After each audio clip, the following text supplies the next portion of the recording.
ഇറാന് സപ്പോർട്ടായി Russia കളമിറങ്ങാൻ പോവുകയാണോ? റഷ്യയുടെ ഒരു ചരക്ക് വിമാനം 2 ദിവസത്തിന് മുൻപ് ഇറാനിൽ വന്നിറങ്ങി. അതിനുശേഷം നിരവധി സുപ്രധാന സംഭവങ്ങൾ നടന്നു. റഷ്യൻ സൈനിക വിമാനങ്ങൾ, അതായത് ചിലതരം കാർഗോ വിമാനങ്ങൾ ഇറാനിൽ വന്നിറങ്ങി. അതിനുശേഷം ഇറാനിൽ നിന്നും റഷ്യയിലേക്ക് ഒരു നിശ്ചിത സമയത്തിനുള്ളിൽ തിരികെ പോവുക, ഈ സംഭവങ്ങൾ ആവർത്തിച്ച് നടന്നുകൊണ്ടേയിരുന്നു. അതേസമയം ഇതൊക്കെ വലിയ കാര്യമാണോ? ചരക്ക് വിമാനം വന്നു പോയതൊക്കെ വലിയ കാര്യമായി സംസാരിക്കുന്നുണ്ടല്ലോ. അതേസമയം ഇതൊക്കെ വലിയ കാര്യമാണോ? ചരക്ക് വിമാനം വന്നു പോയതൊക്കെ ഇങ്ങനെ വലിയ കാര്യമായി സംസാരിക്കുന്നല്ലോ. ഇപ്പോ ഞങ്ങളുടെ സുരക്ഷാ കൗൺസിലിന്റെ സെക്രട്ടറി തന്നെ, അതായത് റഷ്യയുടെ മുൻ പ്രതിരോധ മന്ത്രി സെർജി ഷെയ്ഗുയെ ഇപ്പോ ഇറാനിലേക്ക് അയക്കുന്നുവെന്ന് പറഞ്ഞ് റഷ്യയിൽ നിന്നും അയാൾ നേരെ ഇറാനിലേക്ക് പോയി. ഇറാന്റെ പ്രസിഡന്റുമായും ഇറാന്റെ സുപ്രീം ലീഡർ അയത്തുള്ള ഖമേനിയുമായും വളരെ പ്രധാനപ്പെട്ട ചർച്ചയിൽ ഏർപ്പെട്ടു. ഇങ്ങനെ ഒരു വിവരം ഇന്നലെ രാത്രിയോടുകൂടി വന്നു. ഇക്കാര്യം എല്ലാവരും സ്ഥിരീകരിച്ചു. അതേസമയം അമേരിക്കയിലെ സെൻട്രൽ കമാൻഡർ കുറില്ല ഇസ്രായേലിലേക്ക് പോയിട്ടുണ്ട്. ഒരു വശത്ത് അമേരിക്കയിലെ കമാൻഡർ ഇസ്രായേലിലാണ്, മറുവശത്ത് റഷ്യയിലെ സുരക്ഷാ കൗൺസിലിലെ സെക്രട്ടറി ഇറാനിലാണ്. ഇങ്ങനെ ഈ 2 രാജ്യങ്ങളും ഇരുവശം നിന്നുകൊണ്ട് വളരെ പ്രധാനപ്പെട്ട തീരുമാനങ്ങൾ എടുക്കുകയാണ്. ആ സമയത്ത് F-22 റാപ്റ്റർ മിഡിൽ ഈസ്റ്റിൽ ഇസ്രായേലിനെ സഹായിക്കാനായി സപ്പോർട്ട് ചെയ്യാനായി പോകുമെന്ന് അമേരിക്കയിലെ ഡിഫൻസ് സെക്രട്ടറി ഒരു അറിയിപ്പ് നൽകി. ഇത് ഇസ്രായേലിന് നേരിട്ട് സുരക്ഷ നൽകുമോ എന്ന് ചോദിച്ച ചോദ്യത്തിന് മിഡിൽ ഈസ്റ്റിൽ ഇസ്രായേലിന് F-22 സുരക്ഷ നൽകുമെന്നും US പ്രതിരോധ സെക്രട്ടറി പറഞ്ഞിട്ടുണ്ട്. ഇങ്ങനെ ഒരുപാട് കാര്യങ്ങൾ ഈ ഒരു വീഡിയോയിലൂടെ വ്യക്തമായി കാണാം.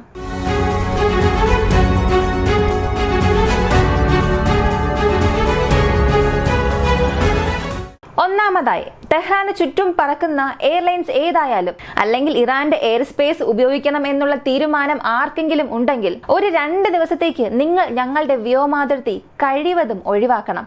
ഇറാനെ സംബന്ധിച്ചിടത്തോളം ഇറാന്റെ വ്യോമാതിർത്തി ഉടൻ തന്നെ GPS തടസ്സങ്ങൾക്ക് വിധേയമാക്കും. ഈ GPS സിഗ്നലിൽ പല സ്ഥലങ്ങളിലും ഞങ്ങൾ ഒരുപാട് മാറ്റം വരുത്താൻ പോകുന്നു. അതിനാൽ സുരക്ഷാ കാരണങ്ങളാൽ ഞങ്ങൾ എല്ലാ വിമാന കമ്പനികൾക്കും ഒരു മുന്നറിയിപ്പ് നൽകുന്നു.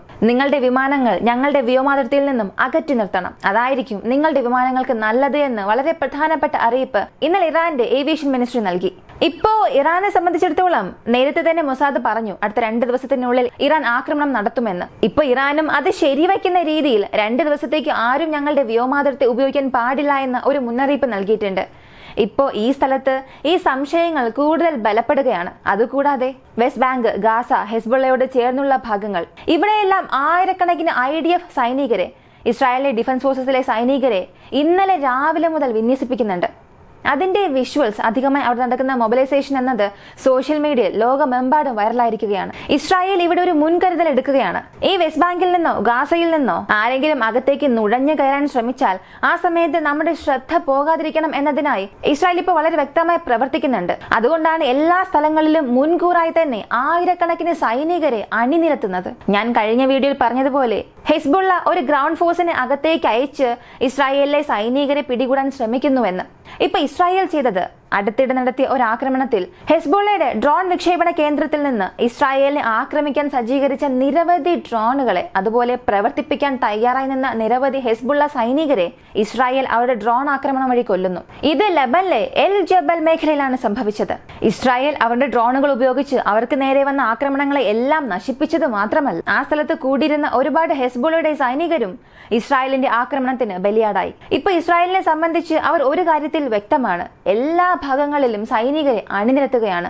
ഒരു വ്യോമാക്രമണം നടത്തിയാൽ അതിനെ അവസാനിപ്പിക്കാൻ ഒരു ഭാഗത്ത് ഇസ്രായേലിന്റെ വ്യോമസേന, മറ്റൊരു ഭാഗത്ത് അമേരിക്കയുടെ വ്യോമസേന, ഇങ്ങനെ ഇസ്രായേലിനെ ചുറ്റി വ്യോമസേനയ്ക്ക് സ്വന്തമായ വിമാനങ്ങളെല്ലാം വിന്യസിപ്പിച്ചിട്ടുണ്ട്. അതേസമയം നിങ്ങൾ ഈ ഭാഗത്തു നിന്നും ഞങ്ങളെ ആക്രമിക്കുന്നതിന് പകരം നിങ്ങളുടെ ഗ്രൗണ്ട് ഫോഴ്സസിനെ അകത്തേക്ക് അയച്ച് ഞങ്ങളുടെ സൈനികരെ പിടിക്കണം, അല്ലെങ്കിൽ ഇസ്രായേലിലെ ജനങ്ങളെ തടവുകാരാക്കണം എന്ന് കരുതുകയാണെങ്കിൽ അതിനും ഞങ്ങൾ തയ്യാറാണെന്ന് പറഞ്ഞ് കൂടുതൽ സൈനികരെയും അവർ വിന്യസിപ്പിച്ചിട്ടുണ്ട്.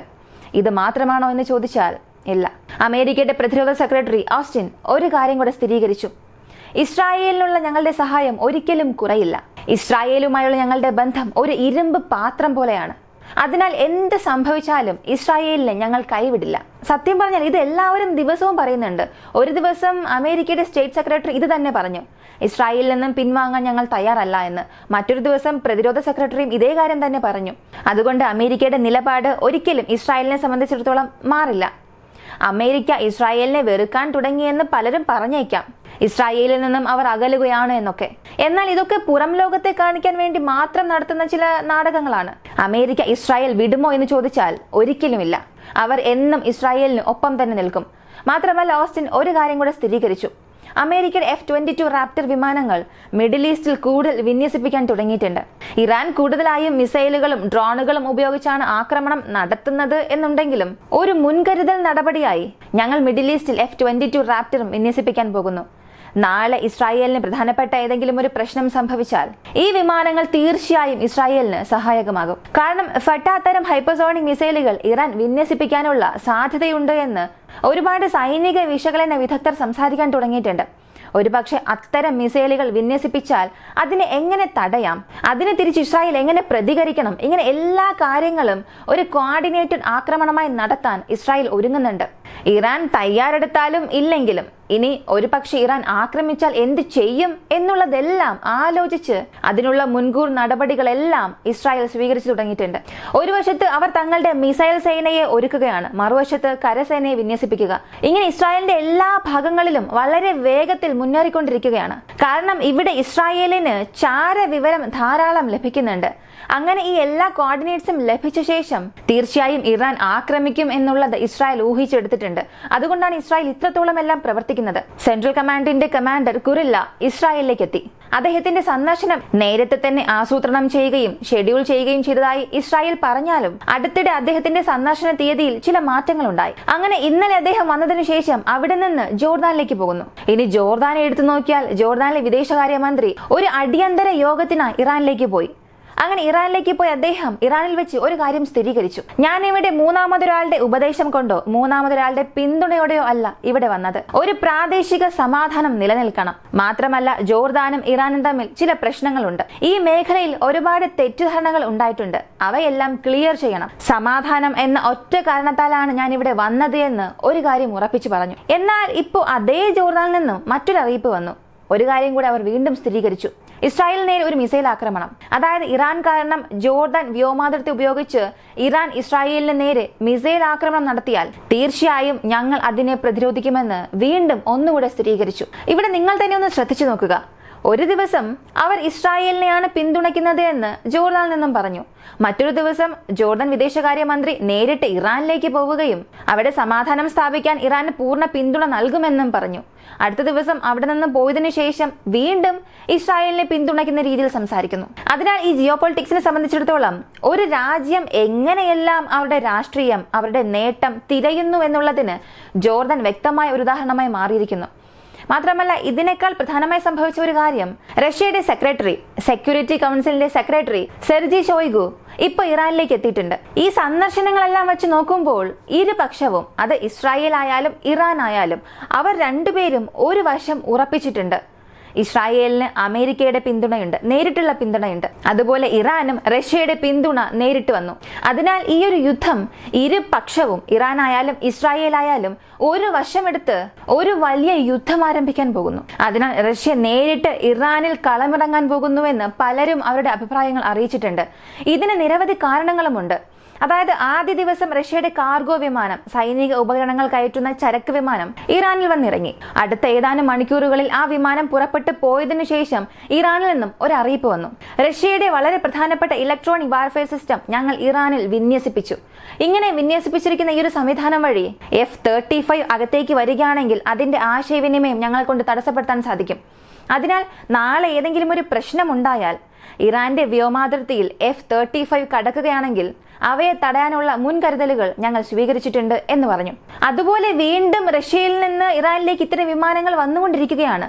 അടുത്തതായി സെക്യൂരിറ്റി കൗൺസിലിലെ സെക്രട്ടറി വന്നു. ഇതിനു മുൻപ് അദ്ദേഹം റഷ്യയുടെ പ്രതിരോധ മന്ത്രിയായിരുന്നു. അതിനാൽ റഷ്യയും ഇറാനും തമ്മിൽ എന്തോ ഒന്ന് സംഭവിക്കുന്നുണ്ട്, വലുതായി എന്തോ സംഭവിക്കുന്നുണ്ട്. ഈ റഷ്യ ഉക്രൈൻ യുദ്ധം എന്നതിനപ്പുറം ഈ മിഡിൽ ഈസ്റ്റിൽ റഷ്യ നേരത്തെ അവരുടെ നിലപാട് വ്യക്തമാക്കിയിരുന്നു. സിറിയയെ ചുറ്റുമുള്ള രാജ്യങ്ങളിൽ ഒരുപാട് പ്രശ്നങ്ങളുണ്ട്. അതിനാൽ ഏതെങ്കിലും ഒരു സാഹചര്യത്തിൽ റഷ്യയുടെ ഇടപെടൽ അവിടെ ആവശ്യമുണ്ടെങ്കിൽ റഷ്യ ഇറങ്ങാൻ തയ്യാറാണെന്ന് പറഞ്ഞിരുന്നു. ഇനി റഷ്യയിൽ നിന്ന് ഇറാന് ഒരുപാട് ആയുധങ്ങൾ ലഭിച്ചാൽ അത് തീർച്ചയായും ഇറാന്റെ ഫയർ പവർ ബൂസ്റ്റ് ചെയ്യും. റഷ്യയിൽ നിന്ന് ചില പ്രധാനപ്പെട്ട ബാലിസ്റ്റിക് മിസൈലുകളോ അല്ലെങ്കിൽ ഇറാൻ ആവശ്യമായ സുപ്രധാന സുപ്രധാന സാങ്കേതിക വിദ്യകളോ വന്നാൽ തീർച്ചയായും ആ ഒരു മേഖലയിൽ ഇസ്രായേലിനെ തകർക്കാൻ ഇറാൻ ശ്രമിക്കും. ഇപ്പോൾ ഈ നടക്കുന്ന സംഭവങ്ങളെല്ലാം രണ്ട് നാടുകളെയും, ഇറാനെ ആയാലും ഇസ്രായേലിനെ ആയാലും, ഒരു യുദ്ധത്തിലേക്ക് വളരെ അടുത്ത് കൊണ്ടുവരികയാണ്. ഇസ്രായേലിൽ നിന്നും അവസാനമായി വന്ന ഒരു അറിയിപ്പ്, ജനസംഖ്യ കൂടുതലുള്ള പ്രദേശങ്ങളിൽ ഇറാൻ ആക്രമണം നടത്തുകയോ അല്ലെങ്കിൽ ഇസ്രായേൽ ജനതയോ ആക്രമിക്കുകയോ ചെയ്താൽ അടുത്ത ഏതാനും മിനിറ്റുകൾക്കുള്ളിൽ ഇറാന്റെ മുഴുവൻ ആണവ കേന്ദ്രങ്ങളെയും ഞങ്ങളുടെ മിസൈലുകൾ നശിപ്പിക്കും. ഇതായിരുന്നു ഇസ്രായേലിന്റെ അന്തിമ പ്രഖ്യാപനം. അതായത് ഇറാൻ സൈനിക സൈറ്റുകൾ ആക്രമിച്ചാലും ഞങ്ങൾ അവരെ പ്രതിരോധിക്കും. അതേസമയം ഇറാന്റെ ആക്രമണം ഇസ്രായേലിലെ ജനതയെ ബാധിക്കുകയോ അല്ലെങ്കിൽ അവരുടെ ജീവിതം അപകടത്തിലാവുകയോ ചെയ്താൽ ഞങ്ങൾ തീർച്ചയായും ആ സമയം ഇറാനെ വെറുതെ വിടില്ല. കഴിഞ്ഞ തവണ നിങ്ങൾ നടത്തിയ മിസൈൽ ആക്രമണത്തോട് ഞങ്ങൾ വലിയ രീതിയിലൊന്നും പ്രതികരിച്ചില്ല. എന്നാൽ ഈ സമയം നിങ്ങൾ ഞങ്ങളുടെ ജനങ്ങളെ ലക്ഷ്യം വച്ചാൽ, നിങ്ങളുടെ ആക്രമണം ജനങ്ങൾക്ക് പ്രശ്നമുണ്ടാക്കിയാൽ നിങ്ങളുടെ ആണവ സൗകര്യം മുഴുവനും നശിപ്പിക്കപ്പെടുമെന്ന് ഞങ്ങളിപ്പോൾ ഉറപ്പിച്ചു പറയുന്നു. ഇങ്ങനെ ഇറാൻ ഒരു വൻ മുന്നറിയിപ്പ് നൽകിയിരിക്കുകയാണ് ഇസ്രായേൽ. ഈ ഒരു വീഡിയോയെക്കുറിച്ചുള്ള നിങ്ങളുടെ അഭിപ്രായം കമന്റിൽ പറയുക. പ്രത്യേകിച്ച് ഒരു വശത്ത് ഇറാൻ റഷ്യ, മറുവശത്ത് ഇസ്രായേൽ അമേരിക്ക, ഈ രണ്ട് രാജ്യങ്ങളുടെയും പ്രധാനപ്പെട്ട നേതാക്കൾ, ഒരു വശത്ത് കമാൻഡർ വന്നിരിക്കുന്നു, മറുവശത്ത് സെക്യൂരിറ്റി കൗൺസിലിന്റെ സെക്രട്ടറി വന്നിരിക്കുന്നു. ഈ രണ്ട് രാജ്യങ്ങളും ഒരു സുപ്രധാന പാതയിലേക്ക് നീങ്ങുകയാണ്. ഇതിനെക്കുറിച്ചുള്ള നിങ്ങളുടെ അഭിപ്രായം കമന്റിൽ പറയുക. വീഡിയോ ഇഷ്ടമായ ലൈക്ക് ചെയ്യുക, ഷെയർ ചെയ്യുക. നമ്മുടെ ചാനൽ ആദ്യമായി കാണുന്നവരാണെങ്കിൽ മറക്കാതെ സബ്സ്ക്രൈബ് ചെയ്ത് സപ്പോർട്ട് ചെയ്യുക. മറ്റൊരു വീഡിയോയുമായി വീണ്ടും കാണാം.